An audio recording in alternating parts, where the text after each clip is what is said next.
right, good morning.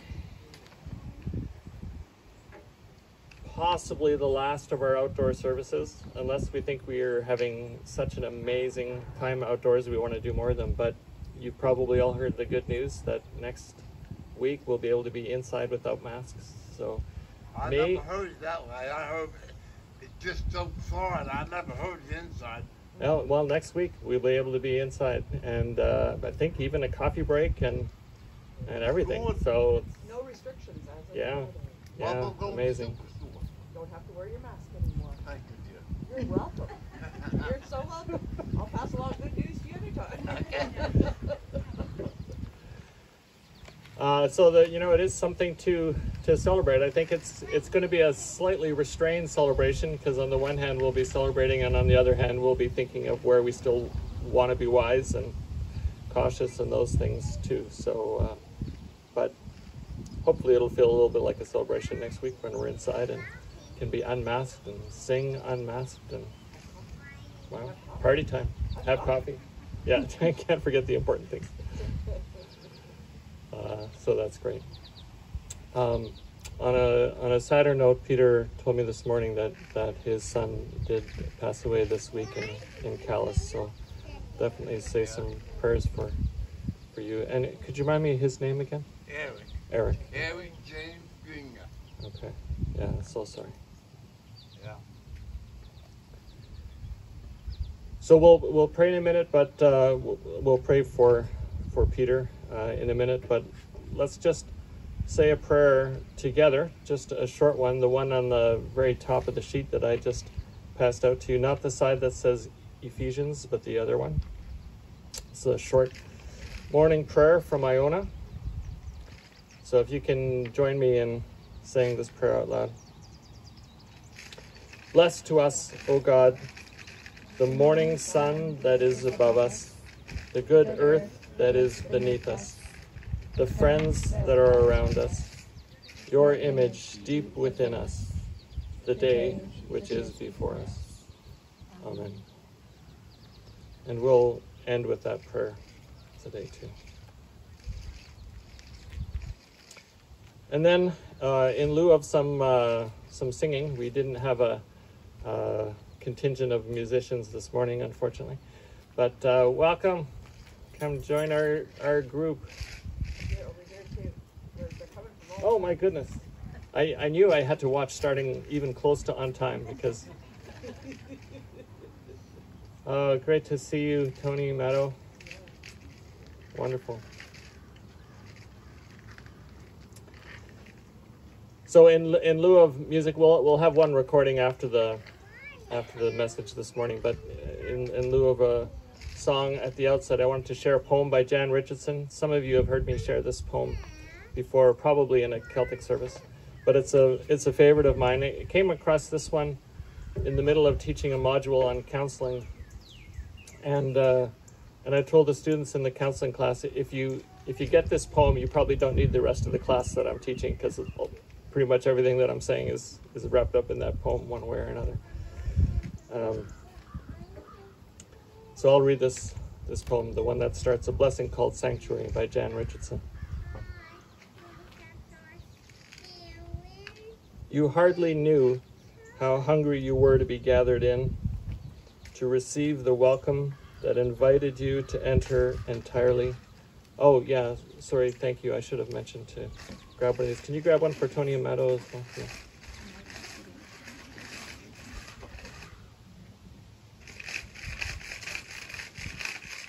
I'll start again. You hardly knew how hungry you were to be gathered in, to receive the welcome that invited you to enter entirely. Nothing of you found foreign or strange. Nothing of your life that you were asked to leave behind or to carry in silence or shame. Tentative steps became settling in, leaning into the blessing that enfolded you, taking your place in the circle that stunned you with its unimagined grace. You began to breathe again, to move without fear, to speak with abandon the words you carried in your bones that echoed in your being. You learn to sing. But the deal with this blessing is that it will not leave you alone, will not let you linger in safety, in stasis. The time will come when this blessing will ask you to leave, not because it is tired of you, but because it desires for you to become the sanctuary that you have found, to speak your word into the world, to tell what you have heard with your own ears, seen with your own eyes, known in your own heart, that you are beloved, precious child of God, beautiful to behold, and you are welcome, and more than welcome here. And the passage that we'll be looking at later, I think, is one of the passages in the New Testament that connects very much with that. But let's just spend some time praying this morning before I go on to the message. So I definitely want to pray for Peter and his family. Any other needs that we're aware of that are for a particular prayer this morning? So on the other side of your sheet, you'll see the short passage from Ephesians. This is actually the lectionary passage for today. And I've been trying to tell myself to pay a little bit more attention to the lectionary for what I share on from time to time, so that I don't just get caught up in the themes that are always there in my own head. But this is an amazing passage. I'm sure some of you are familiar with this. And I'm going to give it to you in two forms this morning. So first, a more traditional reading from the New Revised Standard. Let's read. I'll read this for you. So Ephesians 3:14. I think it's actually 14 to 19, not 14 to 21. I bow my knees before the Father, from whom every family in heaven and on earth takes its name. I pray that according to the riches of his glory, he may grant that you may be strengthened in your inner being with power through his Spirit, and that Christ may dwell in your hearts through faith, as you are being rooted and grounded in love. I pray that you may have the power to comprehend with all the saints what is the breadth and length and height and depth, and to know the love of Christ that surpasses knowledge, so that you may be filled with all the fullness of God. So I love paraphrasing the Bible, not only so that I can make it say what I want it to say, but sometimes it has to do with changing some bits of traditional wording that are problematic for one reason or another, but also to make it slip in sideways a bit more, to get past some of the familiarity of the language and maybe make it a bit fresher. So this is a paraphrase of the same passage in different language.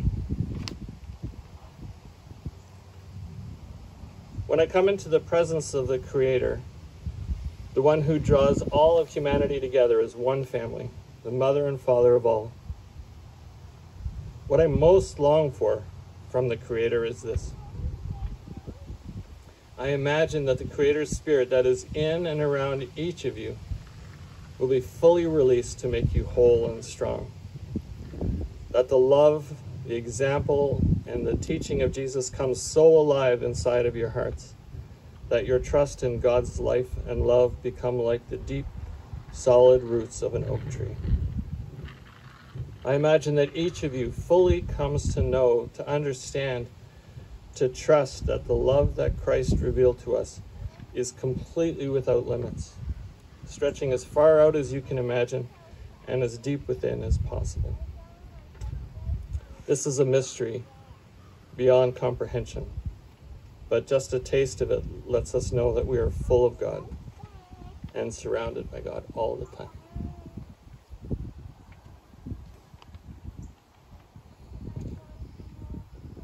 So I literally didn't want to say too much, because I just felt like with that there's just not even all that much to say, to be honest. I thought it just needs more soaking in than interpretation. It's an incredible prayer. And I will just say a little bit, which is this: even though it's in the form of a prayer, I think it's pretty obvious that the one that's being prayed to wants this to be more possible than could be imagined. So it's not like there's any convincing of God that needs to take place for this prayer to be answered. It's more a permission inside of us to open ourselves to this being true. So that's what I wanted to focus on. If we're surrounded by this kind of transformative truth, if that is reality, if that's what's true, that we're surrounded by a limitless capacity of God's love, a God who's dwelling within and around us all the time with that limitless love, then what gets in the way of our knowing it? What gets in the way of our trusting it? So that's where I wanted us to spend our time in some quiet reflection this morning. Before I'm going to have us do each an exercise, but I just wanted to give a chance for anyone to share some of the first thoughts that maybe came to your mind, because possibly the thing that comes to you is what gets in the way is something that others relate to as well. So when you think of that, what gets in the way of being able to just know and accept the truth of this prayer? What gets in the way? Anyone?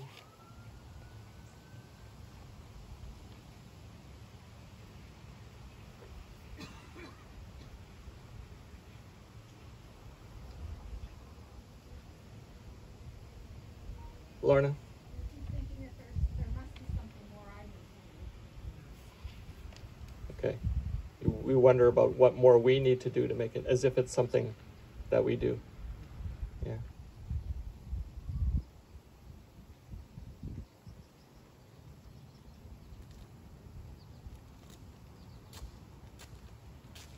Yeah, I think, like on that note,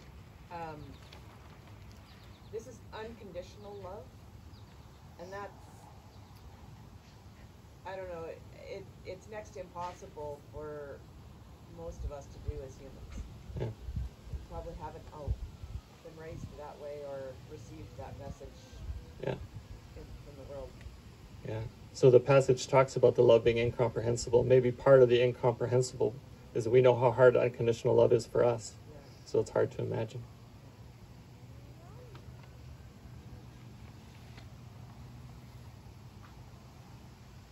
I find fear gets in the way. Fear gets in the way. Yeah.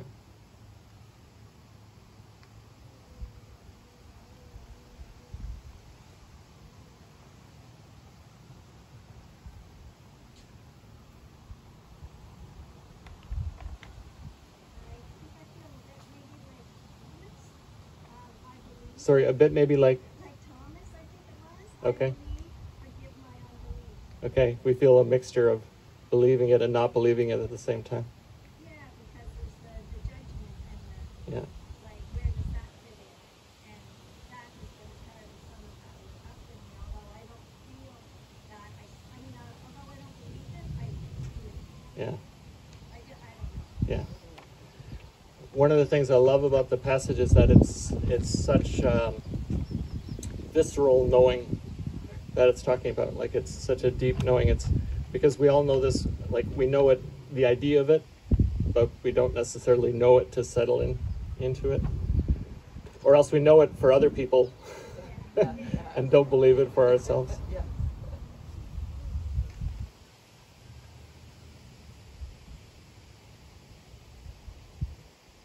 Anyone else want to share one out loud before I have us do a quiet exercise?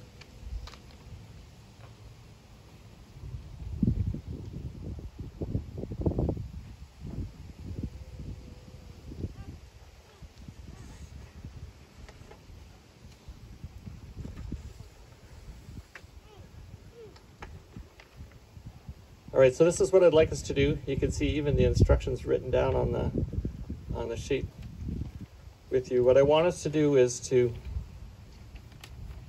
sit in silence with the question until one or two intuitive responses come up for us. Maybe some of your thoughts have been jogged by some of those thoughts that have been shared. But just, hey Alex, good to see you. Just think of what some of the first intuitive responses that come up for you are, and deepen them a little bit. Like, think of it as a real question. Like, I would like to really experience the fullness of what's being talked about, but this really does feel like it's getting in the way. Just let a thought or two come up intuitively about that, and spend a moment thinking about it. And then after you spend a moment thinking about it, then go back and reread either one or both of the versions of the Ephesians passage on the top of the sheet. And as you're doing that, be aware, with God's presence with you, be aware of whatever, be aware of what it feels like. Like, do you feel a sense of longing? Do you feel a sense of frustration? Do you feel a mix of gratitude and frustration, knowing one day is different than the next? Just be aware of those things. And then keep your inner eyes and ears open and notice if there's any thought or invitation that emerges for you. All right, so I'm going to give, this is going to be a long time for a big group to be silent outside, but you're welcome to listen to the wind or the birds or Willem or whatever other noises may appear during this time. But I'm going to give you five minutes of silence to do that. Okay, you have the steps there in front of you if you need to see them again. And I'll repeat at least the last one and then give a little bit of silence again after that. But let's be still and try this for 5 minutes.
still give you one more minute, but I'll just share one thought that came to me in regard to what gets in the way is that the strength that's being talked about in this passage, the type of strengthening that's being referred to is an unarmored strength, like it's a naked strength, if you will. So it's one that we have because we're based more on trust in who we are rather than one that's based on an armor. So I think that's, and I know Paul said fear, and I think that's one of those things, is to really believe it is to be without armor. And so there's something a little scary about that.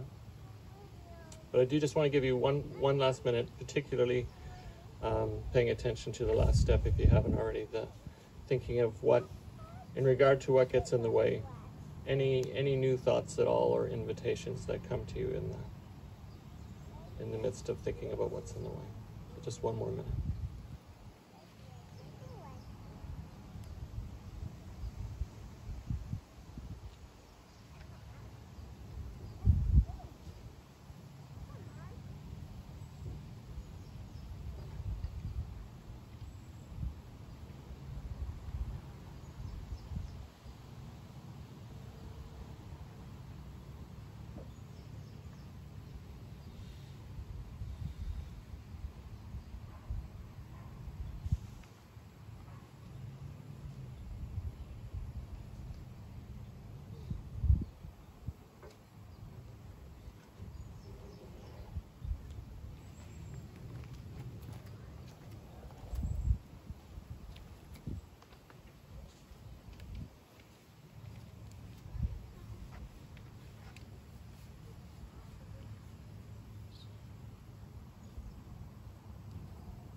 Okay, I know whatever you've been thinking may be quite personal, maybe quite private, but does anyone want to share a thought that came to you during that silence? I just saw it. I was looking at this everything as a picture, right? Yeah. Thinking how nice of a painting it would be. But it was more like a living picture. The sounds and the views and the livelihood in it, right? It's really nice. So for those of you who probably can't hear in the back, Paul's talking about we're surrounded by not just a picture, but something that's a living picture. And was that just separate, or were you connecting that at all with the? No, I just sat here and I tried to get into the moment, sort of, just Yeah. be calm and just it started with the birds and then the young fella playing over here, Yeah. and then the people I could see and the rustling of the wind, and it was just really nice. Moment of real peace and joy, right? Yeah. Peace and joy and love. It's nice. Yeah. And if God can give me that, I can be happy. Yeah. Beautiful. Paul said, if God can give me that peace and joy in seeing what's around me, then he could be happy. And certainly if there are things getting in the way, things like gratitude and peace are the things that aren't in the way. Yeah, that helps. Where I feel right now, I can't even concentrate. I get that. Yeah.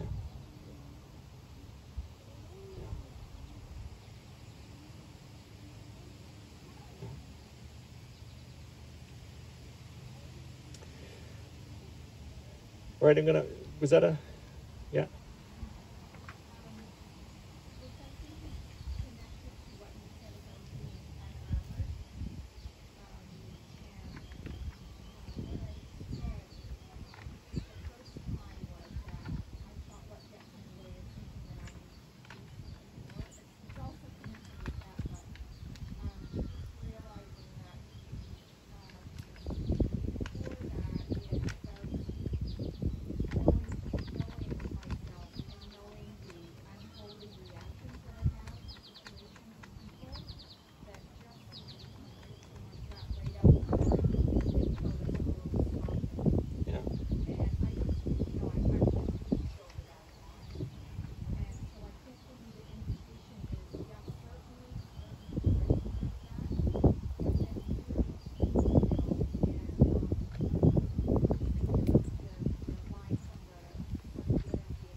So there's an awareness of the unholy reactions that come out from us, and they're not evidence that this is not true. It's still all the more true for us to remember, even in the midst of those unholy reactions. Yeah, it is hard. Yeah, For me, one of the things was busyness. yeah, busyness That gets in the way. I get so busy Yeah, that I don't stop. And I think I just would like, I want to, not that I should, but I want to take time to sit with this. yeah, I was thinking I'm going to just take this home this week and just find places to sit with it. nice. With both of those comments, the image that came to mind was psychologists talking about childhood attachment, talk about the secure base, that they get with the mother or father, the being able to go to that person and get grounded, and then go out and explore, and then come back and get grounded and okay, and then go out and explore. And we're gonna do that, right? We're gonna get busy. We're gonna have unholy reactions. We're gonna get afraid, but we can keep coming back and getting grounded. And in this, we can't maybe live on our parents' lap, but we can keep coming back to it. Yeah, Debbie. I was wondering what a difference it would make if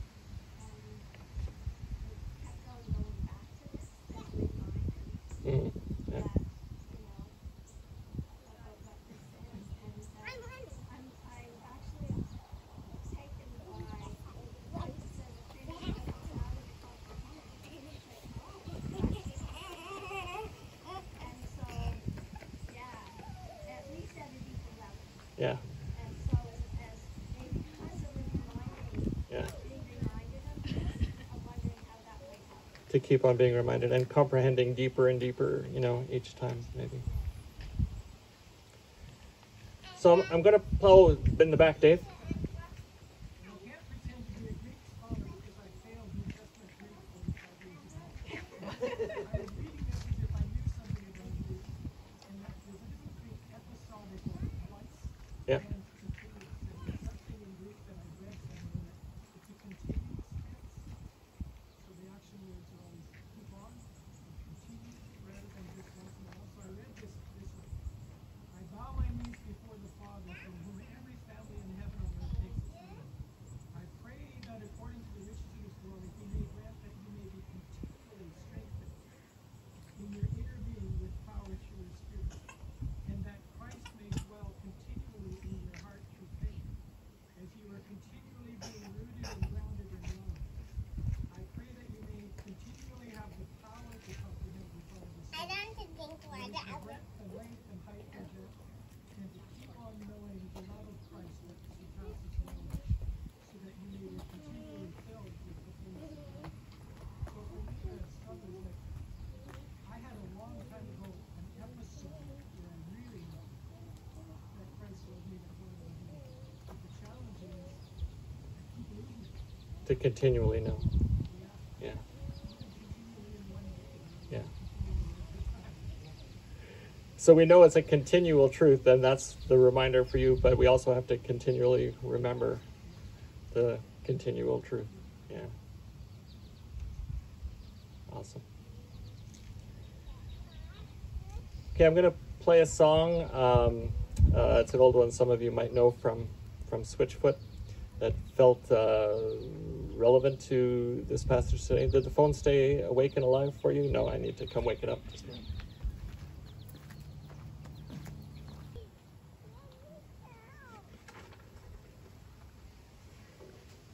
Let's close by saying the breastplate together. It's also on the sheet, and then the Iona prayer again as the very last thing. So if you want, please join in. Christ as a light, illumine and guide me. Christ as a shield, overshadow me. Christ under me, Christ over me, Christ beside me, on my left and my right.